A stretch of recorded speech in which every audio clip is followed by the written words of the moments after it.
All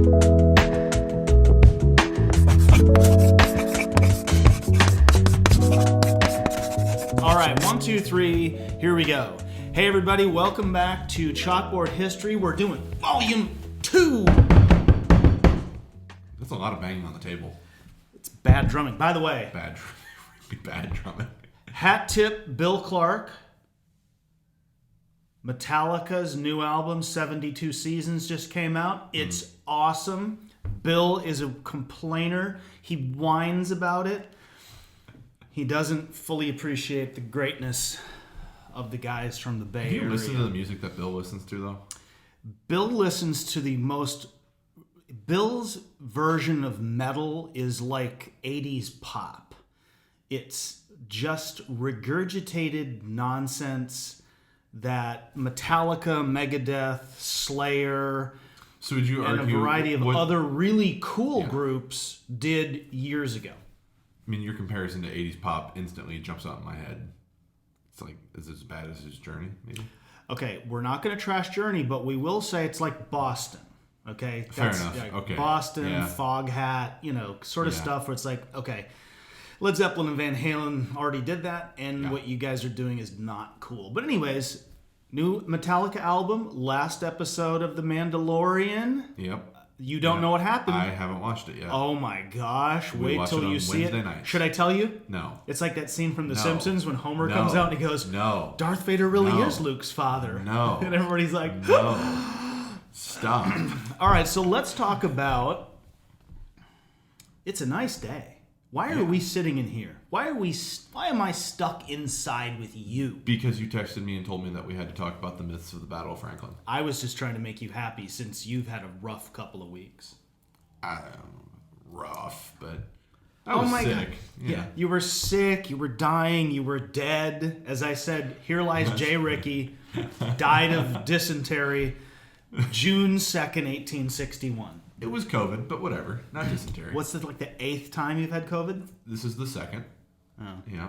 I thought you said it was the 3rd. No, this is the second time. I probably had it a time before COVID was actually a real thing. This is going to be like a myth itself. Do you remember when Joseph had COVID for the 7th time? It was really only the 3rd. Right. It's like Optic being a hero. So let's talk about some of your favorite Franklin myths. What's the one we're not going to talk about? Hood on Laudanum. Yeah, that's We've put to talked bed. about that a bazillion times. So what's one of the biggest myths or misconceptions about Franklin that persists to this very day? I don't know that it's a myth, but I think it's a way of interpreting things. Is that everything it's on Hood, everything is on the Confederate Army in Tennessee. And this is one of the things that we alluded to in our leadership of the Army episode, where we talked about always putting on the shades because why? Is it just the essence of cool? Listen, Just trying? if you're just listening, you can't see the shenanigans that goes on. No, I just wanted to take them out of my pocket because they're bothering me. But we talked about You this have new in- glasses. I do. I just got them last week. Nice. I needed to be able to see just a little bit. You can see the ADD track here for both of us. This is No, fun. I don't have ADD. I'm just intentionally just moving around for sport. It's my 2nd episode. I've had a bunch of coffee. And we just got done talking about Earl Van Dorn and his indecencies, and now we get to talk about how much you love Emerson Updike. That's it. All right, That's so what it is. so sorry to interrupt 7 times. It was 8, but whatever we down. All right. So we talked about this in the leadership episode, how a lot of times when we look at battles, we interpret it through one side, or we interpret, the Confederate Army in Tennessee, they were just poorly led. Well, we never really think about who they were going up against. And there's John Schofield on the other hand. Now, John Schofield is not a premier combat leader. He's not John Bell Hood's equal on the battlefield, but he's a perfectly capable soldier. And he's got really, really good subordinates. And so the story, I think, the thing that has always sort of rubbed me the wrong way is when you hear about how it was the Army of Tennessee, it was their day with destiny, it was the fate had led them to this moment. Well, the Army of the Cumberland and the Army of the Ohio certainly had a lot of things to say about it along the way, from Atlanta all the way to here. So the fight that takes place is not just a one-sided thing. It's not just all the decisions that Hood made or that his subordinates made or didn't make. It's very much about what the Federal Army did do. Mm-hmm.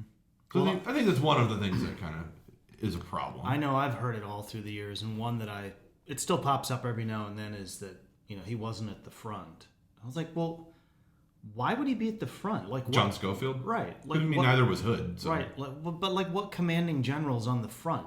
Grant wasn't right up front. Neither was Lee. I mean, that's not the role of the commanding general. And Schofield was preparing for the evacuation. But as an indication, I had actually someone who worked for us for a number of years.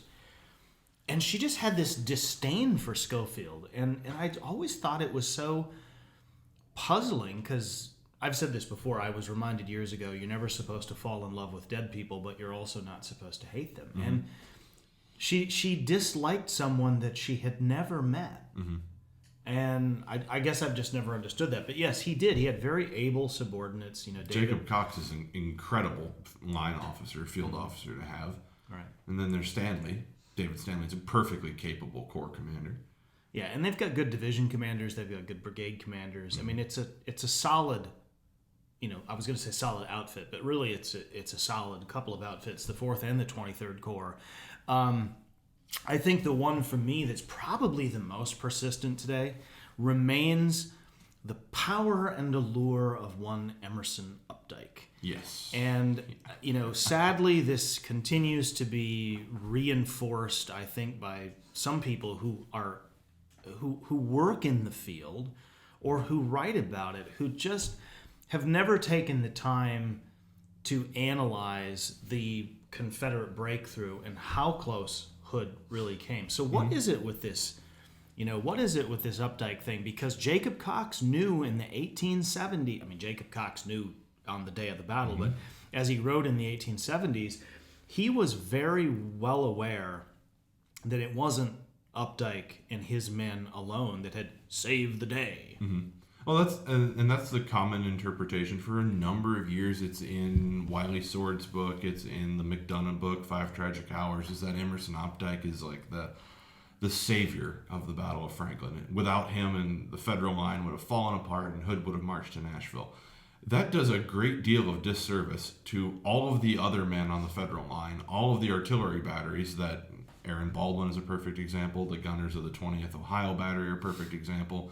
And it isn't a giant slap in the face to James Riley and his brigade, who perform a very similar counterattack on the other side of the road. And it's a disservice to the men of Wagner's division who were out front, who stood there and fought when they reached the main line, to say that there was just a giant gaping hole and nobody was fighting. And along comes Emerson Opdyke, and just his charge alone, because he had been insubordinate earlier in the day. That's my other favorite myth, and I was hoping we'd make our way around to it. That he had been insubordinate earlier in the day, disobeyed his orders to take up a faulty position, and it's just through that he's in the right place at the right time. Mm-hmm. I think maybe why people are so drawn to it is it's a clean story, and it's a real feel-goodism. You read the story, you hear the story, you go on a tour, and all you can think is, wow, there's a real hero here. We love our heroes. So we actually have a few minutes, and I don't think we've talked, at least in this format, in any substantive way about the sort of lauding of Updike, and that his guys did it all, which I fell victim to that even as I wrote my first book, is really all grounded through the account of John Schellenberger, whose account comes way later. And I'm not going to say that Schellenberger was dishonest. I think that Schellenberger believed what he wrote, and Schellenberger was a damn good researcher. He did a lot of work about Spring Hill and Franklin that is pretty solid. So he may have seen some exchange between Wagner and Updike. But what really happened that afternoon between 1 o'clock-ish, 2 o'clock-ish, 3, in that 2.5 or 3 hour period from when the back end of Wagner's division gets there and Wagner establishing where his 2 brigades are and where Updike is, what really happens there before the fighting begins? Well, this sounds like such a terrible cop-out, but we'll probably never know exactly everything that took place, because both George Wagner and Emerson Opdyke did a terrible job of recording the day's events. Only in his letters to his wife is Opdyke completely transparent. Those letters to Lucy on, I think that's the 2nd and the 6th of December. And then only in his immediate correspondence with his brigade commanders is Wagner very transparent about what unfolded. So by 2 o'clock in the afternoon, out front of the Federal Earthworks in Franklin, a half mile, 500 yards removed from the breastworks, are Colonel John Lane and Joseph Conrad's brigades, probably close to 3,500 or so men. The rest of the division, 1st Brigade, Opdyke's men, are to the north of the Carter House at the base of the hill today where Franklin Police Department headquarters So is. let me interrupt for a second. Yeah. They end up north of the Carter House, and there's a reason why. So the common story, still told by some, because some people don't read anything new or reread anything old, is that Opdyke disobeyed orders. Schellenberger's account reinforces it. His is kind of the origin. It's the foundation for it, yeah, certainly. Except what's right in front of us and has been all along is that David Stanley ordered Wagner to relieve Opdyke because Opdyke had been on the rear guard, really the tip of the spear, if you will, all the way up from Spring Hill, and he ordered him to be relieved from the rear guard. How did nobody pick up on that for so long? Well, I think because it didn't fit the story that had already been so prevalent, it was easy to just cast it aside. Because you read the first portion of that order is to Wagner is to hold the heights he occupies unless severely pressed. Well, Until dark. Right. Until dark and then remove with the rest of the army. But when you leave off the back half of that, the before dark and relieving Emerson Opdyke, it puts all of the onus on Wagner to know what severely pressed is, to know how to fight, to be in the right place at the right time. And so when he does make the mistake, it's easy to look at that order and he was just disobeying his own command. So what he actually does do is follows the tenor of Stanley's directive. Very much the spirit of the order. Right, which is hold the heights, and he does until probably 1 to 2 o'clock. And then those two brigades continue to operate as the rear guard on that position a half mile south of the main line, and Opdyke was placed in support, in reserve to the rear of the reserve. house. Yep. One of the things that Opdyke wrote and he writes to his wife, is that he mentioned how Opdyke trembled with fear. Yeah. Right. Now, that's Opdyke's interpretation. I'm not sure that Wagner could have easily been frightened, but I do think Opdyke is true in the sense that Wagner was shaking and, and pressure manifests itself in a lot of different ways. Here's a guy who I bet hadn't slept for, I know, at least 24 hours, if not a couple of days. And everybody's worn out. Yeah. Okay. And he's rattled. He can see what's beginning to develop to the south, but he, like everyone else, doesn't think that Hood's going to do this. And, I think sometimes one can put a little too much into a single account, a single line. But I think you're right. We'll probably never know because And then there's a good bit of CYA going on after the battle, and especially on Wagner's part. One of the other things that becomes so prevalent, too, in later years, I'm talking in the last 30 and 40 years, interpretation-wise, is they've added dialogue. People have added dialogue between George Wagner and Emerson Opdyke. Go ahead and fight wherever you want, you curly-headed Dutchman. Well, the fun thing is that Emerson Opdyke wasn't called a curly-headed Dutchman. Joseph Conrad was. And that's out of Schellenberger's account. That's out of Schellenberger's account, and I think it's reinforced by Levi Tucker Schofield just a couple of years later. But Schofield's account, too, is kind of fraught with some little errors, too. But that's really splitting hairs. So I think that the Opdyke-Wagner controversy goes back to Schellenberger, certainly. And then it kind of grows its own legs because when Opdyke does move into the breach and he does reinforce the secondary line, the reserve line, then he starts to hear Opdyke saved the day. And he writes that in a letter to his wife. All around, people are saying how I saved the day, how my brigade saved the day. And it's hard, I think, 30 years later, 20 years later for him to realize that maybe he wasn't the only one responsible. Oh my gosh. I just, a few weeks ago, had someone who had their, version of Updike saving the day shattered because he mentioned that he has Don Troiani's painting Updike's Tigers, right? Mm-hmm. Which I have. I have it on my wall. Yeah, I have it on my wall, and I said, well, the great thing about that painting is it really depicts, I think, the action right there in the Carter House yard incredibly well. Except there's a problem. Updike wasn't at the front with a revolver in his hand, and he said, what? And I said, listen, man, I didn't know it when I bought the painting, but if you read his letters to his wife, he's in the rear. He's in the rear herding the men forward. He actually says he has a musket in his hand, and only as he begins bucking for a promotion weeks later, it changes. The story changes very quickly. Right. He begins writing about how he was a front and busted the pistol over someone's head, and I was like, oh my gosh. So Updike is not at all unwilling to change the narrative to his own benefit. Which is what Jacob Cox tells him. I think it's in September of 1882. My dear Emerson, your memory of events have been distorted by time. And I would argue probably disillusioned too. Right. But yeah, I think those are two of the big ones for me. And then was George Wagner drunk? Was John Bell Hood on laudanum? Well, you just said it. I know, but when you reduce it down to the drunkard versus the druggie, the story, the understanding of the battle, all of it gets lost in, we were calling the Van Dorn episode as Spring Hill turns. We should call it as Days of Franklin or something, because it just seems like the whole story is about them and not about the fight, not about the men who were there, and not about the actual the facts that were unfolding. Well, even in recent years, if you get people beyond laudanum with Hood, right, they'll still want to denigrate just his ability as an officer or as a commander. And listen, he's perfectly open to all sorts of criticism. I mean, he shouldn't have been in command of the Army of Tennessee, but he was. Yeah. And was he any more of a miserable failure than, this one, as we covered in I don't think so. So I think one of the other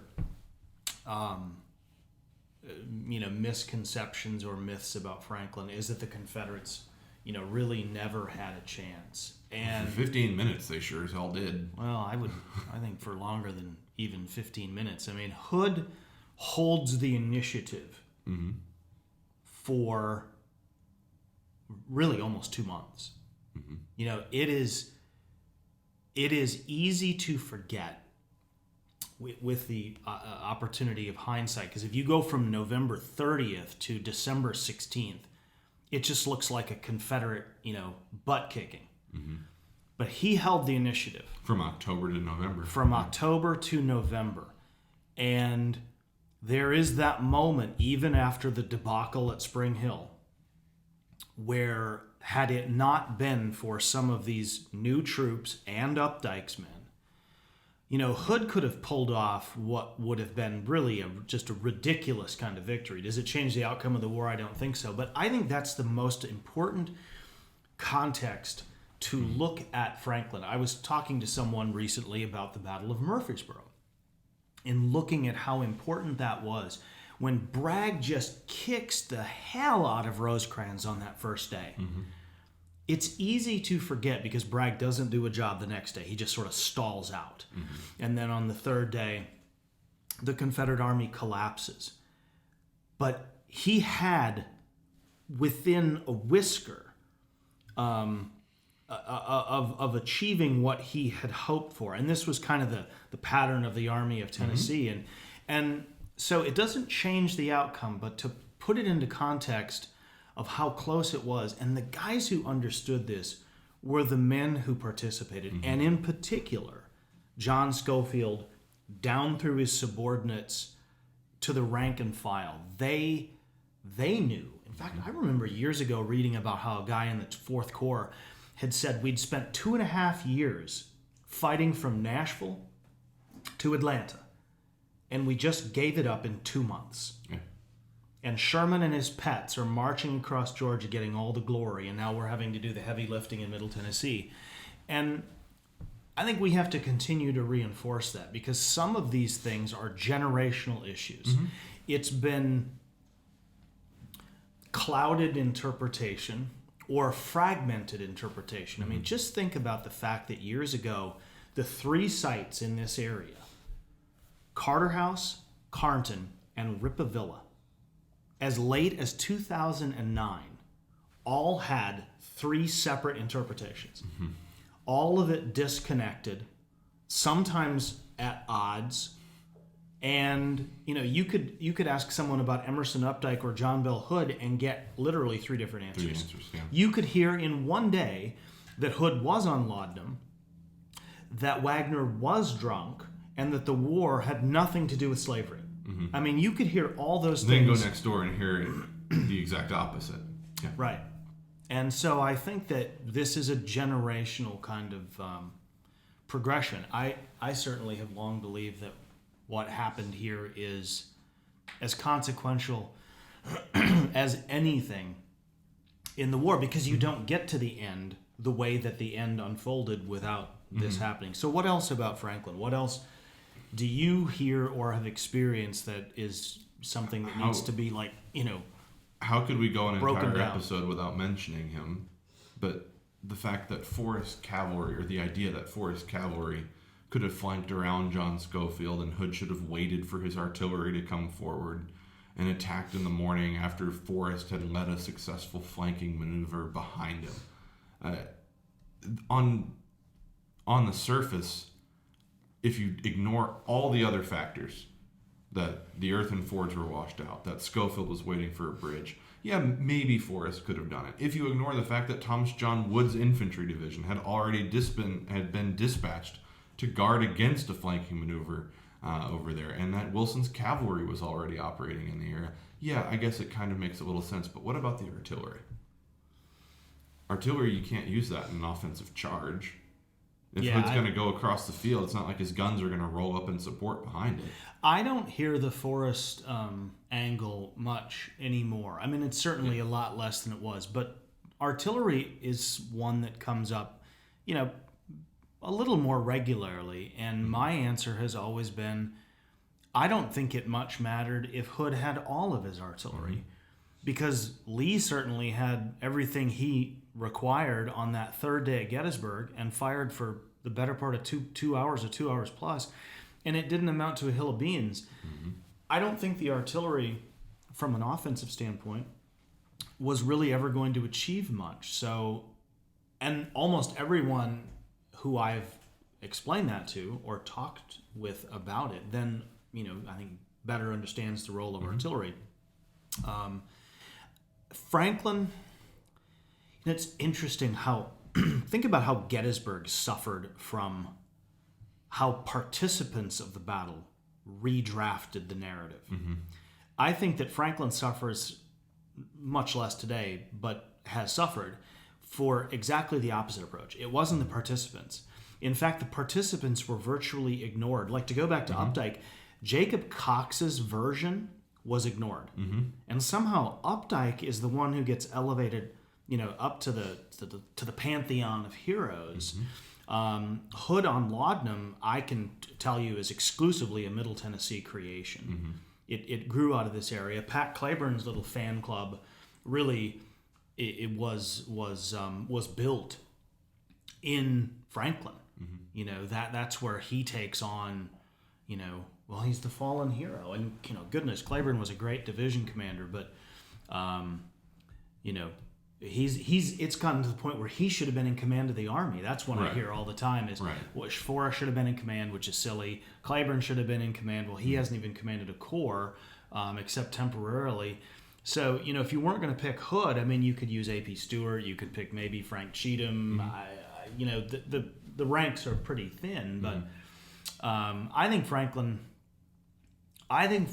20 or 30 years from now will be, certainly in a better place even than it is now. But I think finally, I told my board this years ago, I wanted people, when they thought about coming here, that they thought about Franklin like they think about Shiloh, Gettysburg, Vicksburg, Antietam.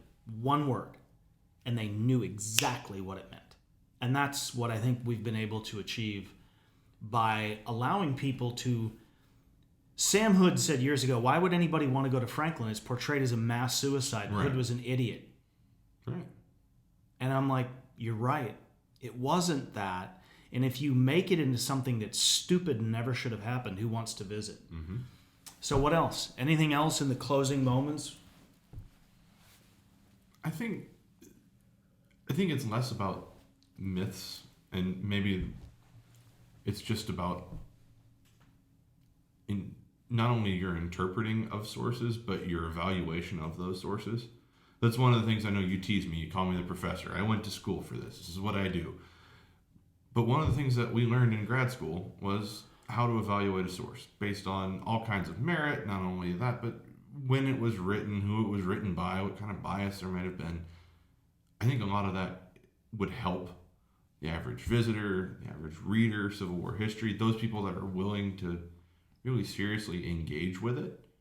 And then, it sounds strange to say it, but to some of the more academics that are in the field and that are writing books about Franklin and publishing and writing magazine articles about Franklin, it also pays to walk the ground and interpret it for what it is, not just an open, flat field. Because I think before I had ever come here, whenever I read about Franklin or when I was writing about it myself, I had this idea in my mind that the ground was perfectly flat, that there were the earthworks and it was perfectly flat, then there was a hill and there was Wagner's Line and it was perfectly flat. Mm-hmm. Mm-hmm. But when you get out and you walk on it, all of a sudden you realize not only is the landscape unfolding in front of you, yeah, there's buildings, I get that, but you can work past all of that stuff and see the ground for what it was, walk the ground, be there, be present, talk to the interpreters, work with the people on the staff, consult the collection. That's also true at Spring Hill. You see how topography would mask line of sight and sound, and thus your ability to understand what was happening or what was not happening.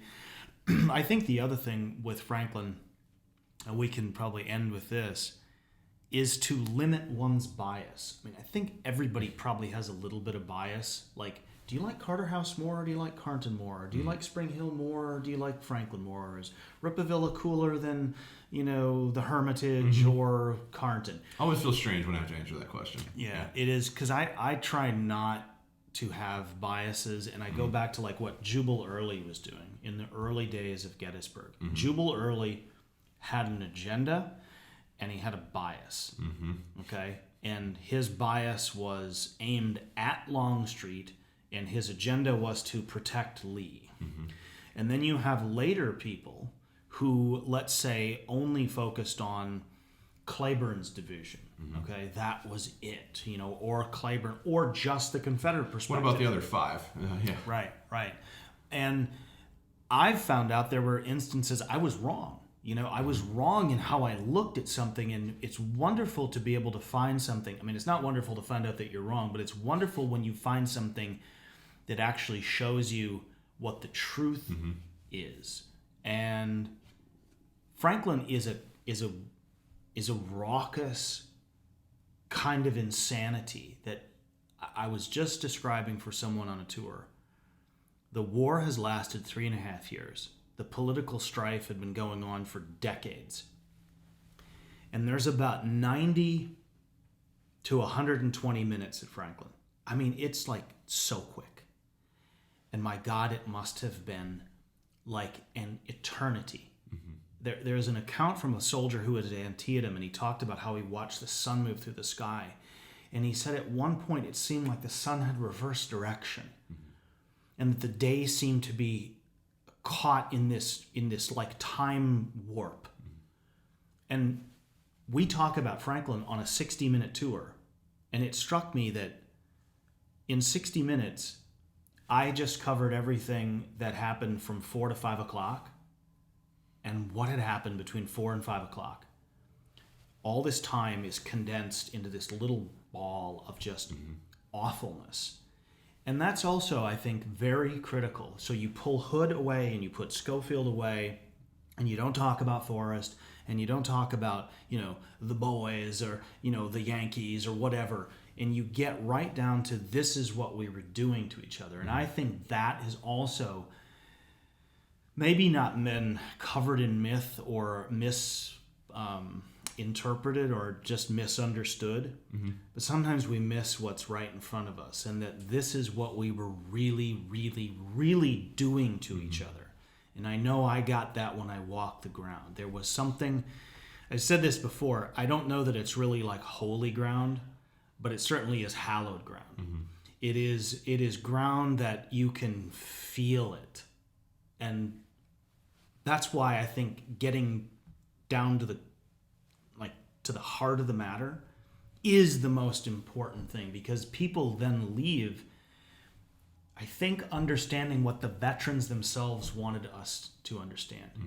I told a group the other day that they wanted you to come to Civil War battlefields to understand what happened, and to understand we should never be so stupid ever again. Ever again. We should never do this to one another. Never again. That's why they became pacifists after the war. Many did. Yeah, they hated war. And isn't it interesting that so many of the Civil War vets were a lot like World War II vets who questioned Vietnam, who questioned Iraq, who questioned Afghanistan. They didn't question anybody's motives or their patriotism or their belief in right or wrong, but they were always very hesitant to engage in the worst of human conflict, which is to kill each other with big weapons in as large a number as possible. And that's probably as important today to remember as anything. As people talk about, we're so close to another civil war. I'm like, stop. Yeah. First of all, I don't think there's any evidence indicating that we are. But God help us, we should never go down that road again. Any last thoughts, Professor? I think you summed it up far beyond my poor power to add or detract. So go ahead. Well, I think that's it. Volume 2 on this, what is it? It's Wednesday, right? It is Wednesday. It's Wednesday, April something. I just paid my taxes 19th. The other day. Ugh. That's rough. It's rough. It's terrible. I mean, I guess it could be worse, You could be there on the 1st of December, 1864, right? Yep. Yeah. Yep. There's always a worse way to spend a day. Always a worse way to spend a day. All right. Thanks, everybody, for listening and watching.